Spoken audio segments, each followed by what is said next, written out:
जॾहिं तव्हां पाण ते कमु करणु स्टार्ट कंदो तव्हां ॾिसो त तव्हांजी कामयाबी कीअं तव्हांजा कदम थी चुमे।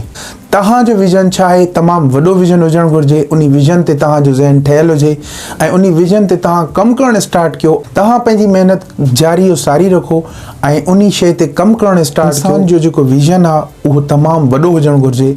जॾहिं इंसान पंहिंजी सोच खे मथां कंदो आहे, जॾहिं इंसान पंहिंजी सोच खे पंहिंजे विज़न खे आहिस्ता आहिस्ता जेको आहे कामयाबु थींदो वेंदो आहे। जॾहिं पंहिंजी सोच खे इंसान मटाईंदो आहे त इंसान आहिस्ता आहिस्ता कामयाबी जी तरफ़ गामज़न थींदो वेंदो आहे। तव्हां पंहिंजी सोच खे मटायो, तव्हां पंहिंजे विज़न ते कमु कयो। तव्हांजो विज़न तमामु घणो वधीक हुजे, चाहे तव्हांजी हैसियत केतिरी बि घटि हुजे, तव्हांजो जेको विज़न आहे उहो तमामु टॉप ते हुजे ऐं उन जी सोच तव्हांजे ज़हन में हुजे, तव्हांजे वजूद में। तव्हां पंहिंजी महिनत जारी सारी रखो ऐं उन शइ ते कमु करणु स्टार्ट कयो।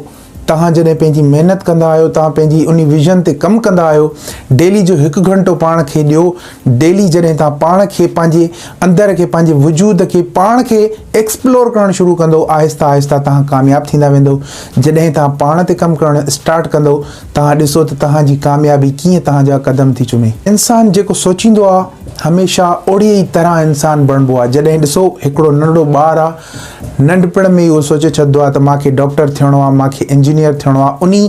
उन रस्ते खे उहो नंढड़ो वठंदो आहे, उन शइ खे उन जे मथां कमु करणु स्टार्ट कंदो आहे, ओड़ी तालीम पिराइणु शुरू कंदो आहे त इंसान आहिस्ता आहिस्ता जेके डॉक्टर थियणो हूंदो आहे उहो डॉक्टर थी वेंदो आहे, जंहिंखे इंजीनियर थियणो हूंदो आहे उहो इंजीनियर। तव्हांजो विज़न छा आहे? तमामु वॾो विज़न हुजणु घुरिजे। उन विज़न ते तव्हांजो ज़हन ठहियलु हुजे ऐं उन विज़न ते तव्हां कमु करणु स्टार्ट कयो। आहिस्ता आहिस्ता तव्हां बि उन मक़सद मुताबिक़ कामयाबु थी वेंदो। अगरि तव्हांखे पंहिंजे विज़न ते पुॼणो आहे, अगरि तव्हांखे पंहिंजे मक़सद ते पुॼणो आहे, अगरि तव्हांखे पंहिंजे उन मंज़िल ते पुॼणो आहे त तव्हांखे ओड़ो सोचणो पवंदो। हर रोज़ जो 1 घंटो जीअं मां तव्हांखे गुज़ारिश कई त ओड़ो सोचणो पवंदो। जॾहिं तव्हां ओड़ो सोचंदा आहियो, तव्हां पंहिंजे विज़न जे मुताबिक़ सोचींदा आहियो, तव्हां पंहिंजे लाइ सोचींदा आहियो, तॾहिं ई तव्हां उन मंज़िल खे तमामु आसानी सां, तमामु ईज़ी रस्ते सां हासिलु करे सघो था। जहिड़ो तव्हां सोचींदा आहियो तव्हांजो जेको दिमाग़ आहे उन में ओड़े क़िस्म जूं सोचूं अचणु शुरू थी वेंदियूं आहिनि ऐं उन ते जॾहिं तव्हां कमु कंदा आहियो त ओड़े तरीक़े जो तव्हां तजुर्बो हासिलु कंदा आहियो, ओड़े पाथ ते तव्हां निकिरणु शुरू कंदा आहियो। तव्हां पंहिंजे दिलि खे अमीरनि वांगुरु बणायो, तव्हां पंहिंजे दिमाग़ खे अमीरनि वांगुरु बणायो। तव्हां जंहिं विज़न खे वठी हलो था, तव्हां उन विज़न ते कमु करणु शुरू कयो। तव्हां पंहिंजे दिमाग़ खे, पंहिंजे ड्रेसिंग खे, पंहिंजे स्टाइल खे, ॻाल्हाइण जे स्टाइल खे, हर शइ उन मक़सद मुताबिक़ खणो। आहिस्ता आहिस्ता तव्हांजे लहजे में तब्दीली ईंदी। जॾहिं तव्हांजे स्टाइल में, जॾहिं तव्हांजे गुफ़्तगू में, जॾहिं तव्हांजे लहजे में चेंजिंग अचणु शुरू थी वेंदी आहे तॾहिं तव्हां पाण ते कमु करणु स्टार्ट कंदा आहियो। इंसान कॾहिं बि पहिरें स्टेप ते ई कामयाबु न थींदो आहे। इंसान कॾहिं फेल थींदो आहे, कॾहिं कामयाबु थींदो आहे, कॾहिं फेल थींदो आहे, कॾहिं कामयाबु थींदो आहे, कॾहिं घुमंदो आहे किरी पवंदो आहे, कॾहिं घुमंदो आहे कॾहिं किरी पवंदो आहे। अहिड़े ई तरीक़े सां इंसान पंहिंजी कामयाबी खे उन हुनर मुताबिक़ हासिलु करे हुनर खे इंसान पूरी ज़िंदगी जे लाइ सिखंदो आहे।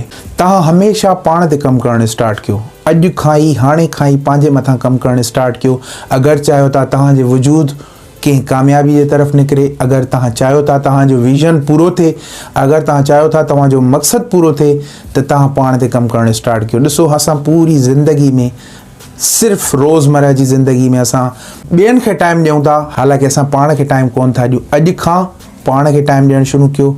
अॼु खां पंहिंजे मथां कमु करणु स्टार्ट कयो।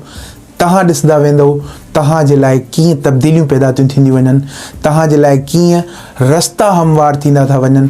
अहिड़े ई तरीक़े सां हिकिड़े ॾींहुं तव्हां कामयाबी खे हासिलु करे चुका हूंदो। दोस्तो, असांजूं अहिड़ियूं वीडियोज़ ॾिसण जे लाइ असांजे चैनल खे सब्सक्राइब कयो। सिंध जो पहिरियों मोटिवेशनल चैनल आहे। अगरि तव्हां चाहियो था अहिड़ियूं मोटिवेशनल वीडियोज़ सिंधी ज़बान में तव्हां ताईं पुॼनि त हिन चैनल जो, असांजी फैमिली जो हिसो बणिजो। इन चैनल खे सब्सक्राइब कयो।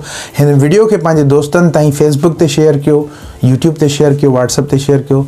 तव्हांजी तमामु घणी महिरबानी। इंशाअल्लाह नेक्स्ट वीडियो में तव्हां सां अहिड़े ई कंहिं नए मौज़ू ते, अहिड़े ई कंहिं नए टॉपिक ते जेको आहे मुलाक़ात थींदी। अॼु जी वीडियो एतिरे ताईं। अल्लाह तव्हांजो हामी नासिर।